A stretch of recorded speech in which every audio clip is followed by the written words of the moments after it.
So investors are moving to the sideline as they anticipate Nvidia's earnings coming up, and as a result, investors are selling off and reducing their exposure on anything AI related, including BigBear.ai, which plunged 13% today, or just 85 cents. Now, if we scroll out to the daily chart, what you can see is you had a high of $10, and now price has broken through what I'm calling the line in the sand, and that was where the buyers were willing to defend this pullback before the next impulse move higher that took price from about $6.50 to that $10 level. Now that price has broken through and closed below what I'm calling the line in the sand, the next level that I anticipate price at least pausing, it's going to be this $4.50 level. Why? Well, you had a lot of trading in this area before price eventually broke through that resistance. It also correlates and is in line with the most recent pivot high that was established back in March of 24. Now, before we continue with the analysis, let's look at this article. It is coming from the Motley Fool. And so again, BigBear.ai slide comes as investors reposition their portfolio ahead of Nvidia's fourth quarter. Now, some investors are reducing stock holdings ahead of Nvidia's fourth quarter earnings report, and AI companies with growth-dependent valuations are experiencing particularly pronounced pullbacks.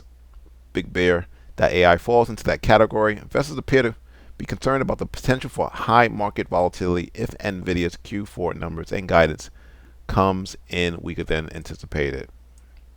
We also have Palantir weighing on BigBear.ai. While Palantir is much bigger and more influential than BigBear.ai, the two companies operate in similar segments of the AI market, and we also seen in recent days and weeks Palantir also pulling back as well. Now, like Nvidia, BigBear.ai is scheduled to publish its own fourth quarter results after the market closes on March 6.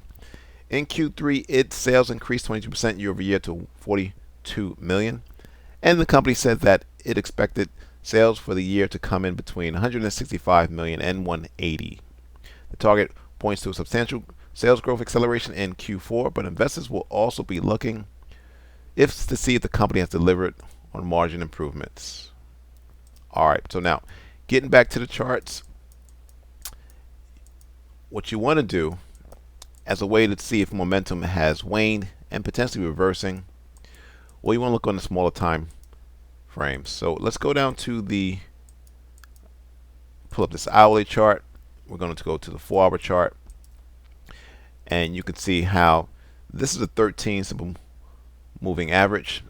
It has since plateaued and turned, and if you, depending on whatever chart you go on, this is the 15-minute chart.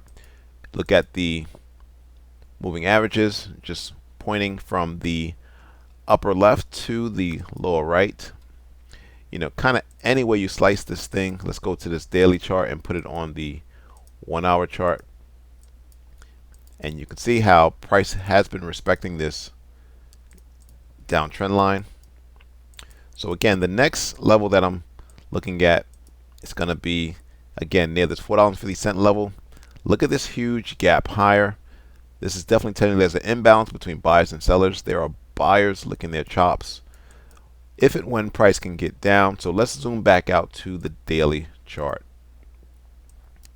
This is something to keep on your charts. This is something to put an alert on.